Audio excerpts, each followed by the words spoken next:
done by June. So my goal has been to be in each one of the 15 counties, and I do three things in each one of these counties. First, I do town halls, which I meet with individuals, and I'll answer as many questions as I can in the group. And then if you do have something that's really specific to your case, in other words, you have something that you really need some more help with, let us know, because something we're doing here that are caseworkers that may be able to answer your questions more specifically if you have an individual case. We want to be sure to help you in every way we possibly can. The second thing that I do is I meet with the elected officials, both at the county and the city level, and just talk with them a little bit more about how what's happening in Washington is impacting them in the job that they do back at the local level, so that they making sure that we're helping them to be able to serve people as close to them as possible as well. And then the third thing that I do in the communities is I try to meet with small businesses, medium-sized businesses, and large businesses. Because obviously jobs are one of the biggest issues that we have. And I'll go through some of these slides in helping to show you what I've learned since I've gone in Congress and since the 1st of January. But jobs are so important for us. We're still at about a 9% unemployment rate across the entire country. There are some parts of my district that are in more than the double, that are in the double digits and the upper double digits of like 18 and 19%. And what I'm trying to find out from the businesses that are there is what kinds of things can we do in Congress to help you to be able to grow your business so that you can hire more people.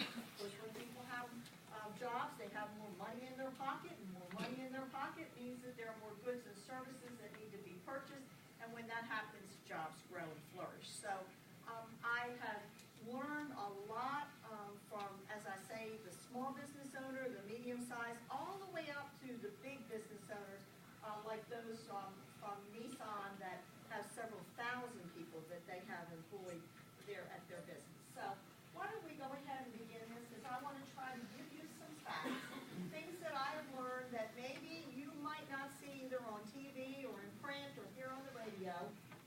And if we could go ahead and move to the first slide. Obviously, the debt is the biggest issue.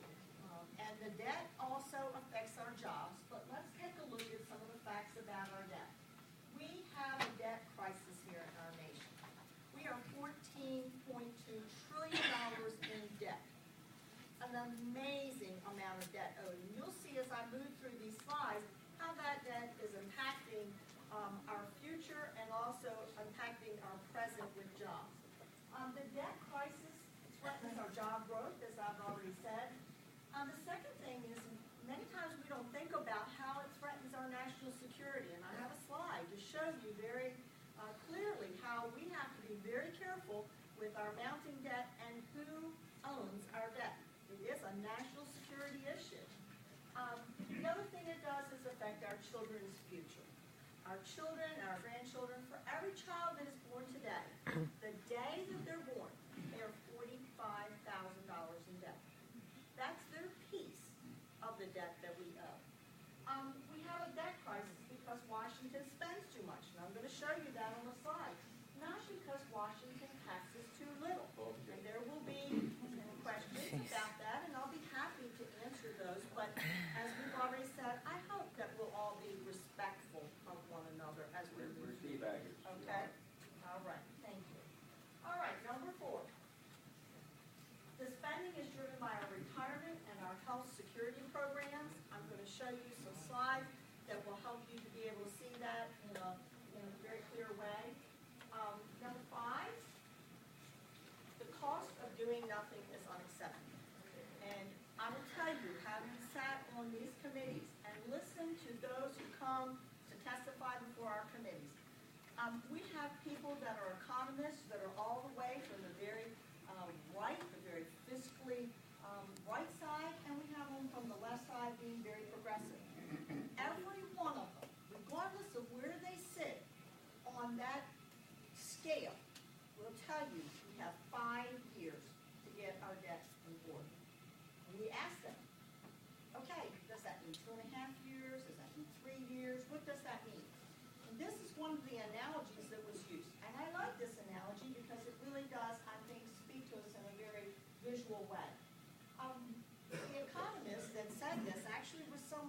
sits more toward the left side. But he said, I'm going to give you an analogy of a frozen pond.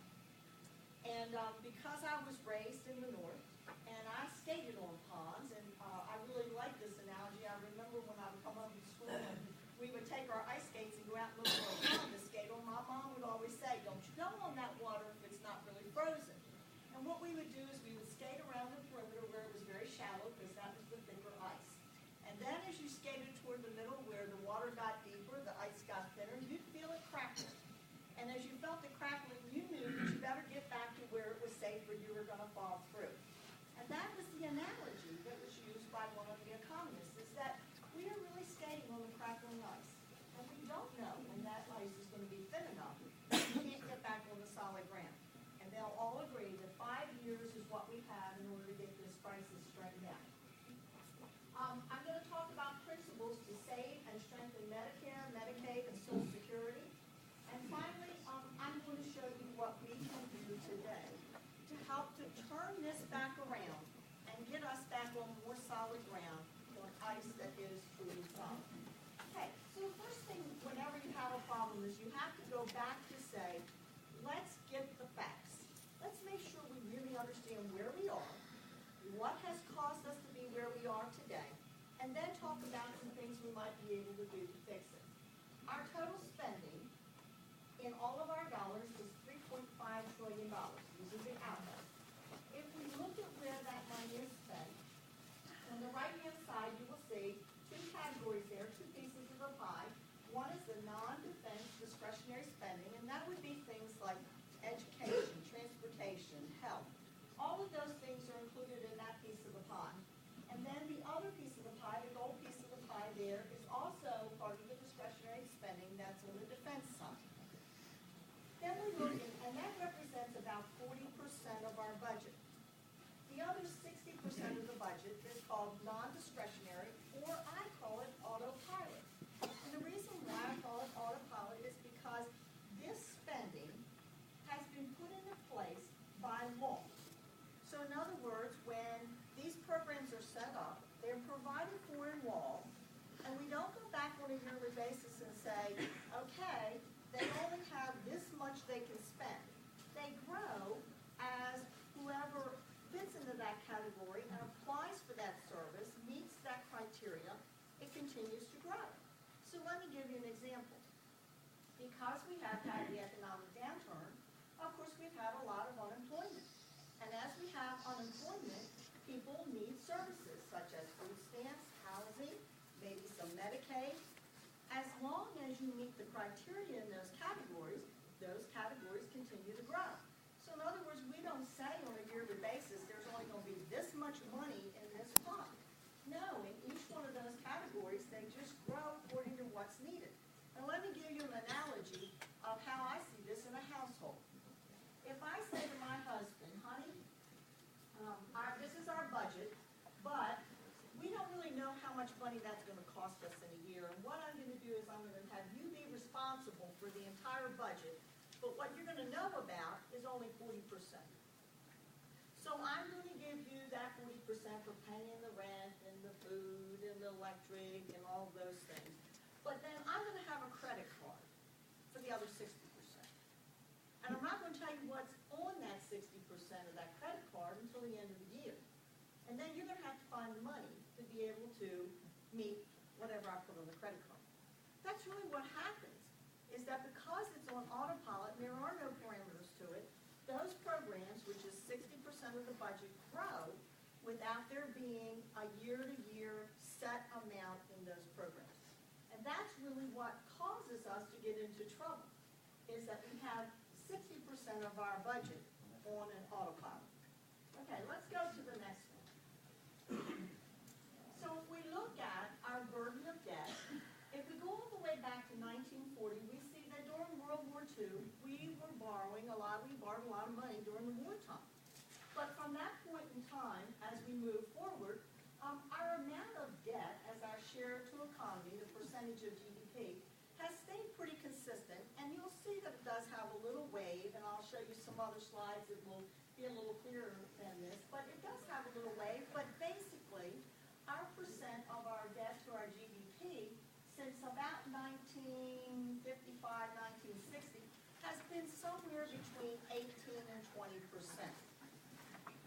It has now begun to grow beyond that, and it is starting to grow out of control, and you can see where we are in 2010, and what will happen if we do not do anything about the debt we're piling up right now. Excuse me, And- what was yes, the sir. top tax rate during the 50s? No. We'll take questions at the end. Yeah, let me get through Well- the slides, and then I'll come back to that, okay? Okay. Okay, so this is what happens if we do nothing. This is our current path. Obviously, we cannot sustain a nation on that current path of debt. Okay, Brian, next one. If you look at our projected tax revenue and what we have traditionally brought in our revenue as compared to our spending, you'll see that again, we're somewhere around 18 to 20%. So your percent of your revenue and your percent of your GDP and spending have been somewhat equal, but I'm going to show you a slide here in just a minute to show you that we haven't always balanced our budget, and this is both Democrats and Republicans. We have learned to live on the credit card, and I'm going to show you a slide here in just a moment that shows you that. So you can see what happens in about the year of 2006, how we had a downturn in the economy, and then again in 2008, how we had a real downturn in the economy, and our tax revenue fell below that traditional rate of 18 to 20%. But I also want to show what happens if we do nothing about these programs, and you can see how Medicare will be what will cause us to really get so far out of balance that we will have, as I showed you in that last slide, the projection will it'll cover us up. We won't be able to sustain ourselves. So the next one, Brian. Now, remember I said at the beginning that we have to be very cautious about the way in which we borrow and who we borrow from, and that there's a national security issue in our debt. Because if you look back in the 1970s when we were $283 billion in debt, that debt by foreign holdings was only 5%. In 1990, we reached $2.4 trillion in debt. Boy, don't we wish we were back there again. But our foreign holdings were about 19%. Today, we are $8.4 trillion, and 47% of our debt is in foreign holdings. Now, those foreign holdings, as you can see there at the top portion, 50% of those foreign holdings is with China. And I think that we can all agree that China does not have the same value system that we do, and that there are times when we don't agree with China, and I don't know that we want to be beholden to a country that we don't have agreement with. Okay, so that's there's actually one projection where they talk about how the amount of debt that we have, we could literally, the Chinese could literally produce 3 joint strike fighters a week and still put $50 billion in the bank. And so they're building up their military on our dollars. Now, when I first started about 9 weeks ago with town halls, and I would ask the question about where did people think our greatest problem was with debt, with building up debt. What I heard from people was if we just cut the earmarks, and if we just cut the foreign aid, that we could really balance our budget. And this slide is to show you that we could do both of those things and not come anywhere near balancing our budget, because it only represents about 2.11% of all of our spending. There's also an argument for cutting waste, fraud, and abuse. And I am not saying that we shouldn't evaluate every one of these pieces of our budget.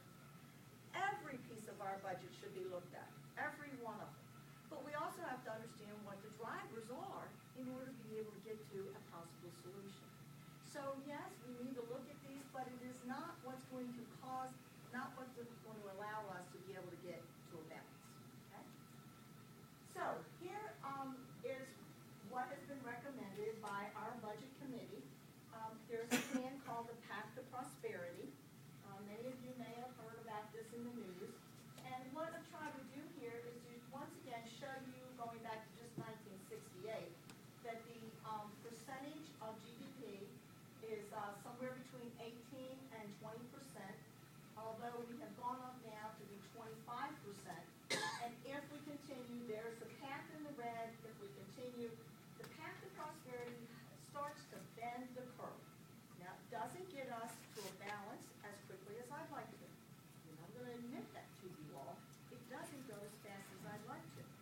but to get any faster than that is very, very, very difficult to do. So what the Path to Prosperity does with the recommendations in there is to start to bend the cost curve and to bring it back down to being able to finally balance our budget. You can see that somewhere around 2025, we get back to that balance again about the percentage of our GDP as compared to our revenue, somewhere between 18 and 20%. Okay, next slide, please. This is the choice of two futures, and this slide helps us to be able to see very quickly that we can either choose the path to prosperity or we can choose the current path we're on. And I don't think any of us want to do that for our future, especially for our children and grandchildren. Okay, next one. I like this slide a lot because what this slide does is it shows that we here in America, and specifically in Congress, have become used to using a credit card. We can do that in our homes, and I'm sure that if I asked all of you in here, you would probably tell me that at some point in time you have more credit card debt than what you wanted to. But you can become accustomed to living on a credit card. And you can see that the red represents the spending, and the green represents our tax revenue. So again, I talked about somewhere between 18 and 20%. You see that we stayed there, except for here was an increase in spending. It came back down in the late 1990s, and you can see that there was actually a period here where we had more tax revenue than we did spending. But for the most part, whether it was Democrats or whether it was Republicans, we lived on debt and the credit card. And we have become accustomed to it. And it is now time to stop doing that. Okay, let's go to the next slide. Some facts about gas prices, because I know that there are going to be some questions, so I want to roll through this rather quickly, and then we can come back and talk a little bit more about this again. Skyrocketing costs of gas prices, we see back in 2009, the average cost of a gallon of gasoline was $1.84. Today is $3.91. What causes that? Let's go through this and see some of the things that cause that. Very disappointed that this current administration is blocking what we need here in this country is to go after our own resources and become energy independent. Oh yeah, let's pollute more. We have a blocking of that because 98% of our federal outer continental shelf is on lease. 95% of the onshore federal funds are on lease. Let's go to the next real thing. Okay, I'm going to talk about speculation in just a second. Speculation, I will talk about. President Obama just passed Hey, guys. I will talk drilling in the about Arctic National speculation Wildlife. okay? This is propaganda. Yeah, it is. Okay, well, the long-term impacts of this moratorium have been in the Gulf, 24,000 jobs have been lost, and across the nation, 36,000 jobs have been lost as a result of that. Go to the next one. Here's what President Obama said just recently here in March when he visited Brazil, is we want to work with you. We want to help you with technology and support to develop these oil reserves safely, and when you're ready to start selling, we want to be your best customer. The United States could not be happier with the potential for a new stable source of energy. Well, he admits, we do not have a stable source of energy right now. With all of the unrest in the Middle East, which does affect the speculation, which does affect the price, we do not have that. But we have, and I'm going to show you in a minute, what we have here in this country of ours is much more oil than what they have even around the world. And so our president, yes, it is true, so just a second. How do you know this? In addition to supporting foreign energy providers, the administration has proposed new taxes, taxes on American energy companies, and taxes on American drive natural gas. Let them pay taxes for it. I hope that you're here to learn also, okay? What do you think we are? Tell the truth. Asinine.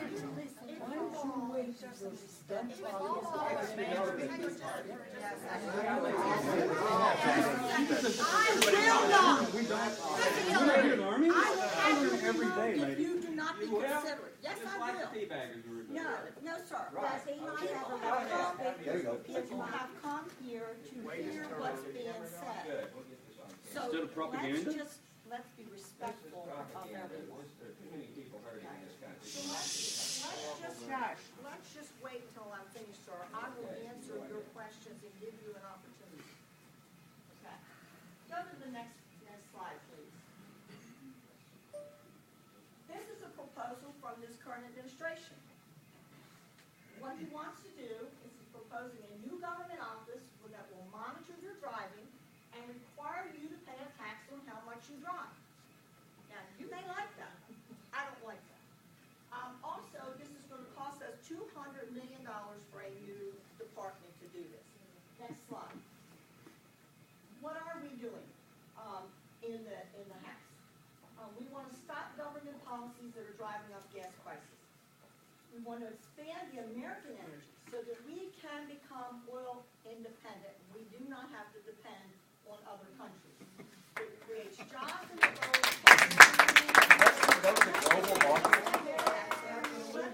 Let's talk about the speculative nature of oil. Oil everywhere. Let's give you an example of how it creates jobs. North Dakota and the Bakken fields is drilling. Shell Do you know oil, what the percentage rate of their unemployment is there? 3%. And they can burn your drinking water. They also do not have a deficit in their state because the oil drilling there is producing jobs and it is also producing energy for our country. Okay, we want to promote all the above strategies. People will say to me, we should have renewable energy. I don't disagree with that. Renewable energy is part of the solution. But we've got to have all of them. Not any one piece is going to do it for us. Okay, go to the next one. Let's go to the next slide because I want to get to the one. Here are 3 actions that we took just last week to help to open up these oil fields so that we can start drilling. If the president agrees that it's good for Brazil, why is it not good for the United States? And so these are 3 things that were passed in the House. Ending the administration's de facto drilling moratorium in the Gulf of Mexico. Let them drill, continue to drill. Require the administration to move forward in conducting offshore leasing sales in the Gulf of Mexico and Virginia. Both of them want it, and this is a way to get the administration to move forward, as well as lifting the president's ban on new offshore drilling. He just came out in the last couple of days, I believe it was yesterday or maybe Saturday, and said he is willing to do all of these things. So we're in agreement. He's willing to do these things. Okay, next one. Once again, the corporations win. Go to the next Who's your slide, biggest please, contributor? because I want to show how much resources we have. Go to the Oh, I next haven't begun to screen. one. Okay. I don't make this up.